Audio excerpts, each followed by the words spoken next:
Arsenal 3, Manchester City nil. What a fucking game that was. Unbelievable. 1-0 up within the first 25, 24 seconds, something like that. And from there on, it looked like Mascara's um it looks like his tactic just didn't change. It's like he wanted to hold possession of the ball as much as he can, but the problem with Man City is that they didn't do much with it. And the occasional times that they did go forward, the defence absolutely swept it aside. This was a different Arsenal, I'll say. This Arsenal side felt so different to what we saw throughout the rest of pre-season. And hopefully that is a sign of things to come. Because let's have this down right. Martin Odegaard. I thought Martin Odegaard was great all pre-season. But this game, he absolutely shined. Getting his own goal as well, which he absolutely embarrassed Donnarumma. And I'm still looking back at it to this day because I originally thought Donnarumma just tripped. That's how embarrassing it was. But we had such a good game. Even David Raya had so many good saves in him that he could be a contender here for the man of the match. Him, Zolis, and Odegaard are the three contenders to me for man of the match. Because those three, unbelievable performances. All round. And there are some negatives that we can take from that. I thought Mosquera in that second half was getting a bit sloppy. I thought that Calafiori diving to get a penalty was incredibly stupid of him. And I thought Noni Madueke just needs to wake up. Because we have to ask the questions now about his ability to sustain himself in this Arsenal team. This Arsenal team, by the way, that actually looks so improved today compared to last season. And we won the league last season. If we can go a bit further, if we can sort out our attack completely, because even if we won 3-0 today, and we did win 3-0, we've still previously had problems with putting the ball in the back of the net. And if that problem can be solved, whether it's through a new signing or maybe the attackers that we have now are those people, if we can solve that, sky's the limit for us. But let's look at the stats of this game. We had 41% possession to their 59. We had 4 big chances, they had 1. We had 9 total shots, they had 12. We had 4 goalkeeper saves, they had 2. They had 2 corner kicks, we had 2 corner kicks, they had 4. We had 12 fouls, they had 11. We had 413 passes, they had 582. We had 16 tackles, they had 11. We had 11 free kicks, they had 12. Both teams had 2 yellow cards.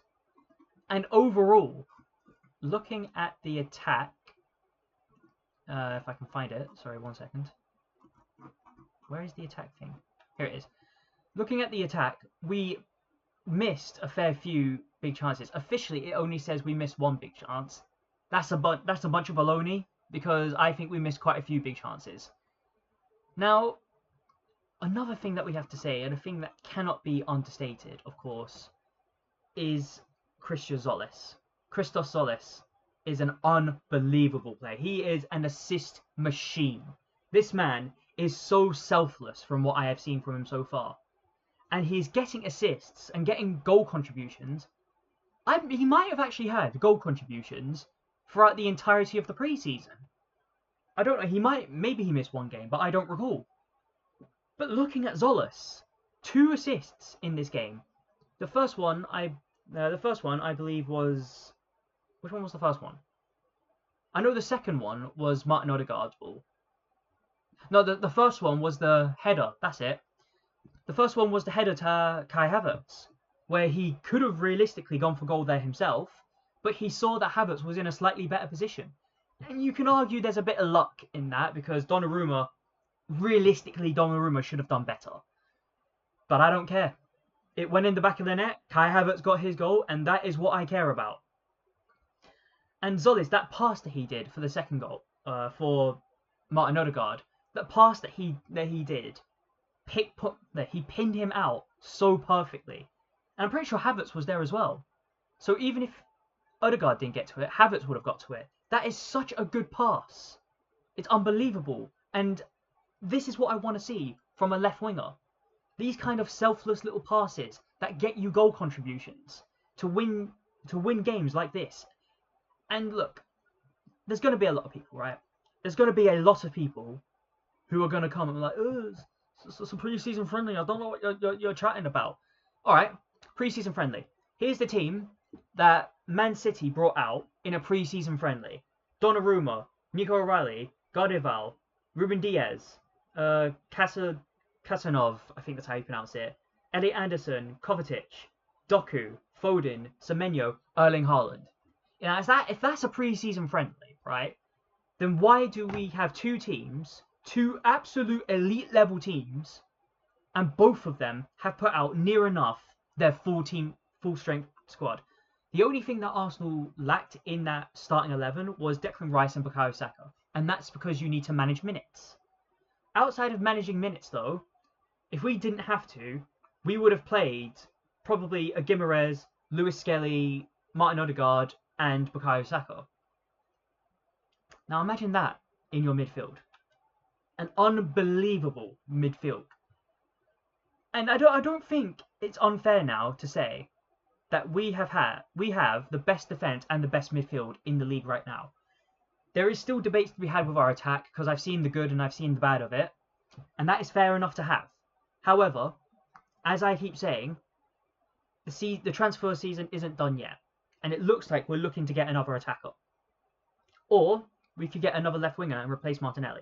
But we need something in that attack. And we also still need, as well, we need a replacement for Saliba whilst he's injured. And it's looking very likely it could be Konsa. It really depends on whether or not we can reach an agreement with Aston Villa. And if we can reach that agreement and get that defender in, unequivocally, we've got the best defence. And only then, once we've got all of that, if we've got all of that, I think the league will be ours. I think we will walk the league. But I don't want to get too ahead of myself yet. It is, as things stand, a lot of what-ifism. Ifs, buts, maybes, possiblies. And I don't want to focus too much on ifs, buts, maybes, possiblies. Let's focus on the now. We know that we're good enough. We know we've got the team to beat Manchester City. We know that we've got the team to beat anyone. Absolutely anyone. The only question is, are we going to go into the rest of the season with this kind of mentality of win? Are we going to do the same thing that we did to Man City today against a Liverpool team, against a Man United team, against Man City in a competitive team? Are we going to do the same against Chelsea? Are we going to do the same against Tottenham? Are we going to do the same against Aston Villa, Bournemouth, all them lot?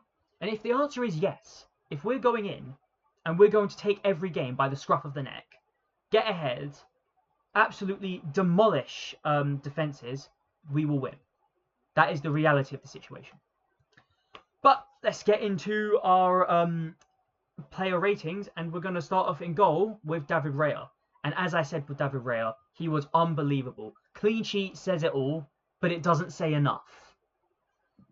David Raya, that man, he could save you from a bullet without a bulletproof vest. I'm going to give him an 8 rating. In the defence, where do I start? I should start off with Mosquera, because as I said, I thought Mosquera was good in the first half. In the second half, near the end of it though, he started to feel a bit sloppy on the ball. I will give him a 6.5. Gabriel Magalhaes, on the other hand, his work rate, his aggression, his desire to see a clean sheet out tells me everything you need to know about him. He's getting a 7.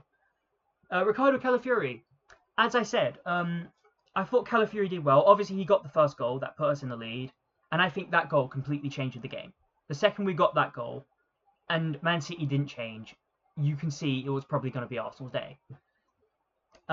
He did get that yellow card though, and again, very sillily so, and I think the timing of it was very poor.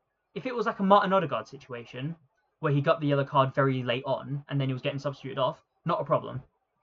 But because Calafiori had to start the second half on a booking, and I was worried about him getting a second booking, I think a 7.5 rating is fair.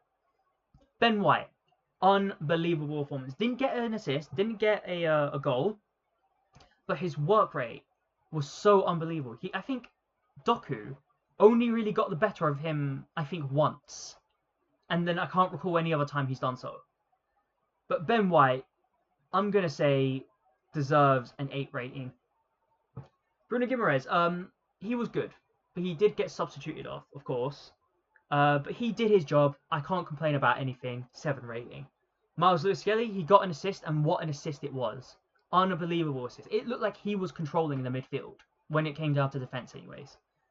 Lewis-Skelly, I'll give him a 7.5. Madueke, I keep saying with Madueke, he's got to sort out his ability to control. It feels like when he goes forward, he can be dangerous, but he just doesn't have that end product. If he can sort that out, the player he will be is phenomenal. But for now, a 6.5. Zolis, as I was saying with Christian Solis, unbelievable. 2 assists. Man of the match contender, just narrowly misses out, I think. But I will give him an 8.5. Martin Odegaard, unbelievable performance. Captain's contribution in that third goal made an absolute fool out of Donnarumma. And overall, he set the tempo whenever we went forward. I'm giving him a 9.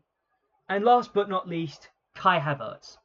He got the second goal, and it felt like the energy was kind of dying from that Man City team after that second goal went in. Nothing else to really say about it. I will give him a 7. Mikel Arteta. I think Mikel Arteta's substitutions, I think they all made sense. Let's look at them now. Declan Rice come on for Bruno Guimaraes. You need to manage minutes of Declan Rice, but also Declan Rice, he brings that calm whenever you have whenever you need to go in defensively. He brought that calm today. That is a brilliant substitution. Pierre Hincapié needed to avoid getting a red card there. Makes sense. Saka for Madueke, again, really just a case of managing minutes. Zubimendi for Lewis-Skelly, again, manage minutes. Gyökeres for Kai Havertz. I can't complain about it. Gyökeres, I mean, we already were 3-0 up at the time, but still. And Eberechi Eze for Odegaard, as the same thing as last time, manage the minutes. But those substitutions made absolute sense to me. Mikel Arteta is getting pure 10 out of 10. Referee started off the first half alright, but second half he made some interesting decisions. I won't be horrible though, I'll give him a 6. And the fans, absolute 10. Straight 10. And I think they deserve every moment of that, going all the way to Wales from London, which I know is not as much of a travel as going to Wales from Manchester, but still, they deserve all the credit. And yeah, that is my match review. Let me know what you think down below. Like, share, and comment, and please subscribe. It really does help out the channel. And I will see you in the match preview for the first official game of the season, Arsenal versus Coventry City. Goodbye for now.